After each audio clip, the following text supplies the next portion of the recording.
సాయి మోహనుడి వాక్కు సత్యమైన వాక్కు. ఈ యొక్క హోలీ పండుగలో రంగుల గురించి మనం కొన్ని విషయాలు, రహస్యాలు ఏమిటో తెలుసుకుందాం. హోలీ రంగుల వెనుక ఎన్నో రకాల గూఢార్థాలు ఉన్నాయి. ప్రతి మనిషిలోనూ కొన్ని రంగుల జాడ తప్పక ఉంటుంది. ఒక్కొక్క సమయంలో మనలోని ఒక్కో రంగు బయటపడుతూ ఉంటుంది. అంటే ఒక రంగు సాధారణంగా ఒక సమయంలో మాత్రమే ప్రదర్శించబడుతుంది.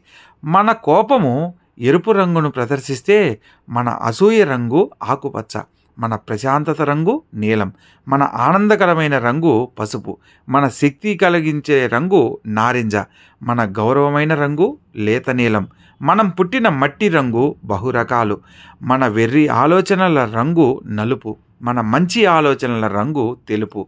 వీటిని చెప్పే పండుగే హోలీ. పాల్గొన శుద్ధ పౌర్ణమికి అనేక ప్రత్యేకతలున్నాయి. చంద్రుడు పూర్వాపల్గుని తారలో ఉండే ఈ తిథిని హోళికా పౌర్ణిమ, కామదహనం, వహ్ని ఉత్సవం, హుతాశన పూర్ణిమ, దమత్రి రాత్రి పూర్ణిమ, శయనదాన పూర్ణిమ, శశాంక పూర్ణిమ, వసంత ప్రారంభ పూర్ణిమ, డోలా పూర్ణిమ, లక్ష్మీనారాయణ పూర్ణిమ, కళ్యాణ పూర్ణిమ అనే పలు పేర్లతో వ్యవహరిస్తారు. ఉత్తరాది వారు ఈ రోజున హోలీ పండుగగా జరుపుకుంటారు. పిల్లలకు దుష్టపీడ తగలకుండా చేయడము, దంపతుల మధ్య అన్యోన్యతను పెంచడం ఈ రోజు యొక్క ముఖ్య ఉద్దేశ్యం. అంతేకాని మనకు హాని చేసే రంగులను పులువుకోవడం కాదు అనే విషయాన్ని మనం తెలుసుకోవాలి.